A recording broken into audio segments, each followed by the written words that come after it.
Hi ಸ್ನೇಹಿತರೆ, ಸುಮಾರು 70 ವರ್ಷಗಳ ಹಿಂದೆ ಜಪಾನಿನ ರಾಜಧಾನಿಯಾದ ಟೋಕಿಯೋದ ಹನಿಡಾ ಏರ್ಪೋರ್ಟ್ ಎಂದಿನಂತೆ ಪ್ರಯಾಣಿಕರಿಂದ ತುಂಬಿತ್ತು.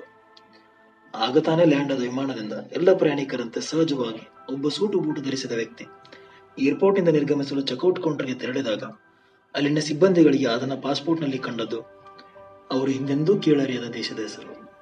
ಹಾಗಿದ್ದರೆ ಆ ವ್ಯಕ್ತಿ ಯಾರು? ಆತ ಅಲ್ಲಿಗೆ ಬಂದಿದ್ದ್ಯಾಕೆ? ಆತ ಬಂದಿದ್ದಾದರೆ ಇಲ್ಲಿಂದ?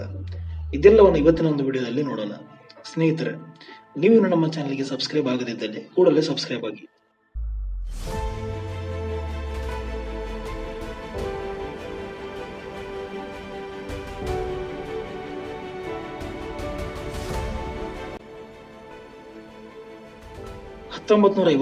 ಇಸ್ವಿಯಲ್ಲಿ ಜಪಾನಿನ ರಾಜಧಾನಿಯಾದ ಟೋಕಿಯೋದ ಹನಿಡಾ ಏರ್ಪೋರ್ಟ್ನಲ್ಲಿ ನಡೆದ ಆ ವಿಚಿತ್ರ ಘಟನೆ ಪತ್ರಿಕೆಗಳಲ್ಲಿ ದೊಡ್ಡ ಮಟ್ಟಿಗೆ ಸದ್ದು ಮಾಡಿ ಸುಮಾರು 70 ವರ್ಷಗಳಿಂದ ಒಂದು ನಿಗೂಢವಾಗಿಯೇ ಉಳಿದಿದೆ.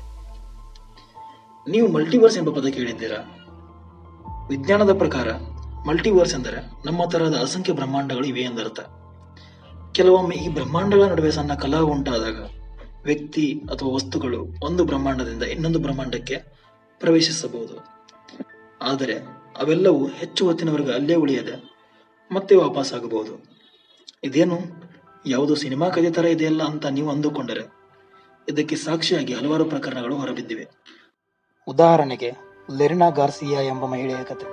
ಈ ಮಹಿಳೆಯ ಪ್ರಕಾರ ಒಂದು ದಿನ ಬೆಳಿಗ್ಗೆ ಅವರು ಎದ್ದಾಗ ಅವರ ಉಡುಪು ಬದಲಾಗಿರುತ್ತದೆ.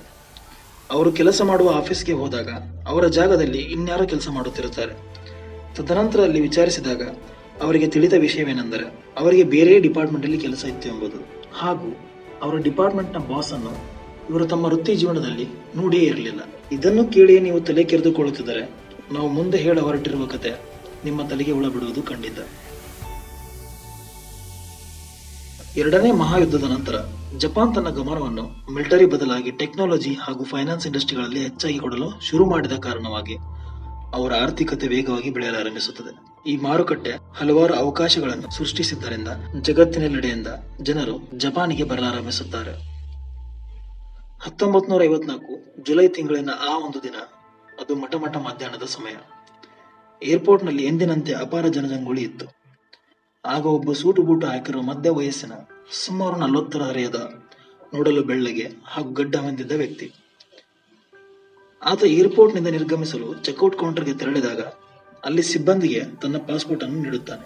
ಈಗ ಇರುವ ತರ ಆಗಿನ ಕಾಲದಲ್ಲಿ ಪಾಸ್ಪೋರ್ಟ್ ವೆರಿಫಿಕೇಶನ್ಗಾಗಿ ಸ್ಕ್ಯಾನರ್ನ ಬಳಕೆ ಇರಲಿಲ್ಲ. ಆದರೆ ಅಲ್ಲಿರುವ ಏರ್ಪೋರ್ಟ್ ಸಿಬ್ಬಂದಿಗಳಿಗೆ ಪಾಸ್ಪೋರ್ಟ್ ಮಾತ್ರ ಕಡ್ಡಾಯವಾಗಿ ತೋರಿಸಲೇಬೇಕಿತ್ತು. ಸಿಬ್ಬಂದಿ ಅದನ್ನು ಓದುತ್ತಾ ಗಲಿಬಿಲಿಗೊಳಗಾಗಿ ಒಮ್ಮೆ ಪಾಸ್ಪೋರ್ಟ್ ಹಾಗೂ ಆ ವ್ಯಕ್ತಿಯನ್ನು ಸಂದೇಹದಿಂದ ನೋಡುತ್ತಾರೆ. ನಂತರ ಆ ವ್ಯಕ್ತಿಗೆ ಅವನ ಹೆಸರು ಕೇಳುತ್ತಾರೆ. ಆತ ಪಾಸ್ಪೋರ್ಟ್ ನಲ್ಲಿ ಇರುವಂತೆ ಬೇರೋಡ್ರಿಕ್ ಜನಾನ್ಸ್ಫರ್ ಎಂದು ಉತ್ತರಿಸುತ್ತಾನೆ. ಸಿಬ್ಬಂದಿಯು ಹುಟ್ಟಿದ ದಿನಾಂಕ ಕೇಳುತ್ತಾರೆ. ಆತ ಅದನ್ನು ಕೂಡ ಪಾಸ್ಪೋರ್ಟ್ ನಲ್ಲಿ ಇರುವಂತೆ ಹೇಳುತ್ತಾನೆ. ನಂತರ ತನ್ನದು ಯಾವ ದೇಶ ಎಂದು ಕೇಳಿದಾಗ ಆ ವ್ಯಕ್ತಿಗೆ ಪ್ರಶ್ನೆಗಳಿಂದ ಸ್ವಲ್ಪ ಅಸಮಾಧಾನ ಎನಿಸಿದ್ದರೂ ಸಿಬ್ಬಂದಿಗೆ ಕ್ಯಾಶುವಲ್ ಆಗಿ ಟಾರೆಡ್ ಎಂದು ಉತ್ತರಿಸುತ್ತಾನೆ. ಆ ವ್ಯಕ್ತಿ ಹೇಳಿದ ಆ ದೇಶದ ಹೆಸರನ್ನು ಸಿಬ್ಬಂದಿ ತನ್ನ ವೃತ್ತಿ ಜೀವನದಲ್ಲಿ ಹಿಂದೊಮ್ಮೆಯೂ ಕೇಳಿಯೇ ಇರುವುದಿಲ್ಲ. ಆದರೂ ಆಗ 200ಕ್ಕೂ ಹೆಚ್ಚು ದೇಶಗಳಿದ್ದರಿಂದ ಇದು ಕೂಡ ಅದರಲ್ಲಿ ಒಂದು ದೇಶದ ಹೆಸರು ಇರಬಹುದೆಂದು ತನ್ನ ಸಹೋದ್ಯೋಗಿಯನ್ನು ಕರೆಯುತ್ತಾರೆ. ಆ ಸಿಬ್ಬಂದಿಯು ಕೂಡ ಆ ವ್ಯಕ್ತಿಯ ಪಾಸ್ಪೋರ್ಟ್ ನೋಡಿ ಚಕಿತಗೊಳಗಾಗುತ್ತಾನೆ. ಈಗ ಸಿಬ್ಬಂದಿಗಳಿಬ್ಬರು ಆ ವ್ಯಕ್ತಿಯನ್ನು, ಮಿಸ್ಟರ್ ಜನಾನ್ಸ್ಫರ್, ದಯವಿಟ್ಟು ಆ ದೇಶವನ್ನು ನಕ್ಷೆಯಲ್ಲಿ ತೋರಿಸ್ತೀರಾ ಎಂದು ಕೇಳುತ್ತಾರೆ.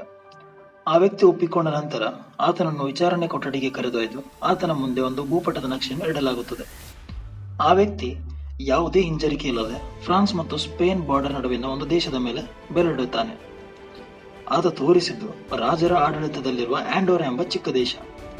ಆಗ ಸಿಬ್ಬಂದಿ ಆ ನಿಗೂಢ ವ್ಯಕ್ತಿಗೆ ಟಾರೆಡ್ ಎಂಬ ದೇಶ ಅಸ್ತಿತ್ವದಲ್ಲಿಯೇ ಇಲ್ಲ ಎಂದು ಹೇಳಿದಾಗ ಆತ ವಾದ ಮಾಡಲು ಶುರು ಮಾಡುತ್ತಾನೆ.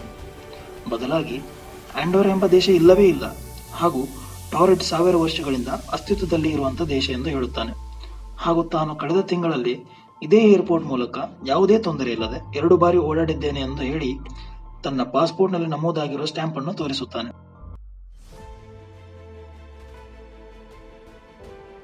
ಈಗ ತಲೆ ಕೆರೆದುಕೊಳ್ಳುವ ಸರದಿ ಸಿಬ್ಬಂದಿಯದು, ಏಕೆಂದರೆ ಅವರು ಅದನ್ನು ಪರಿಶೀಲಿಸಿದಾಗ ಅವು ಅಧಿಕೃತವಾಗಿದ್ದವು. ಇದೆಲ್ಲ ನಿಮಗೆ ವಿಚಿತ್ರ ಎನಿಸುತ್ತಿದ್ದರೆ ಮುಂದೆ ನಡೆಯುವ ಘಟನೆಗಳು ಇನ್ನೂ ವಿಚಿತ್ರವಾಗಿವೆ.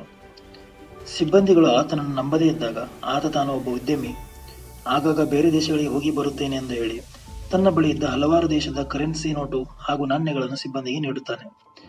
ಅದನ್ನು ಪರಿಶೀಲಿಸಿದ ಸಿಬ್ಬಂದಿಗಳಿಗೆ ಜಪಾನ್ ಹಾಗೂ ಹಲವಾರು ಯುರೋಪಿಯನ್ ದೇಶದ ಕರೆನ್ಸಿಗಳು ಸಿಗುತ್ತದೆ. ಜೊತೆಗೆ ಅವರ ಅಚ್ಚರಿಗೆ ಆ ವ್ಯಕ್ತಿಯು ತನ್ನ ದೇಶ ಎಂದು ಕರೆದ ಟಾರೆಟ್ ದೇಶದ ನಾಣ್ಯಗಳು ಕೂಡ ದೊರೆಯುತ್ತವೆ. ಆ ನೋಟುಗಳು ಕೂಡ ಎಲ್ಲ ದೇಶಗಳ ನೋಟುಗಳಂತೆ ಇದ್ದವು.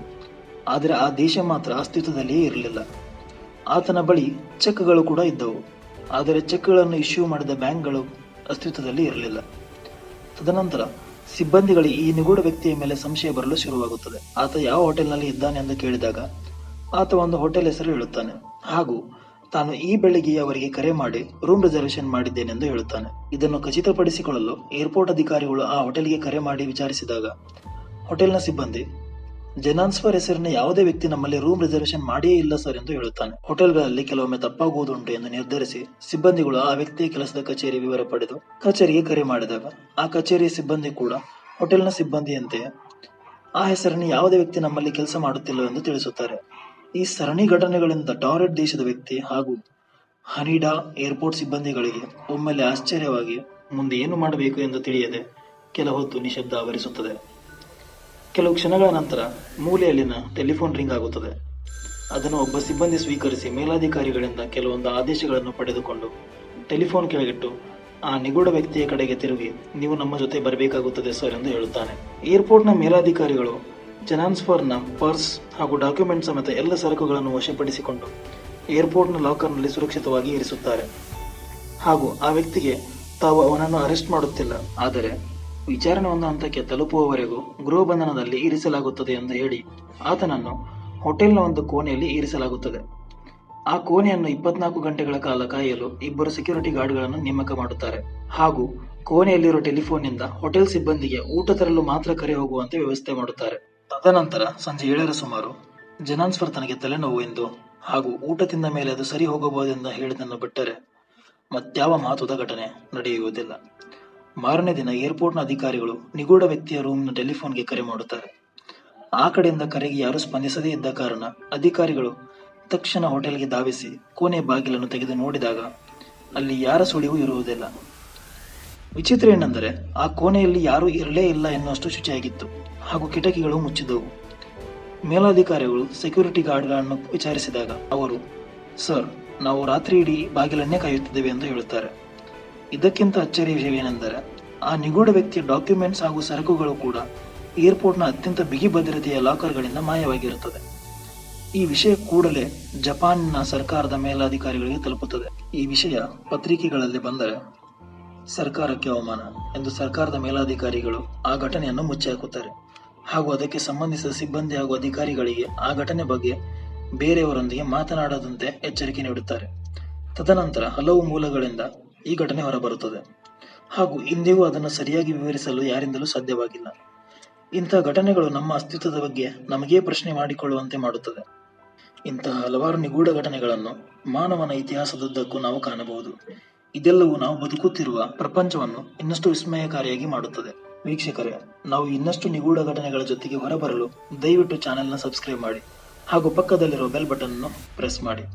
ಧನ್ಯವಾದಗಳು.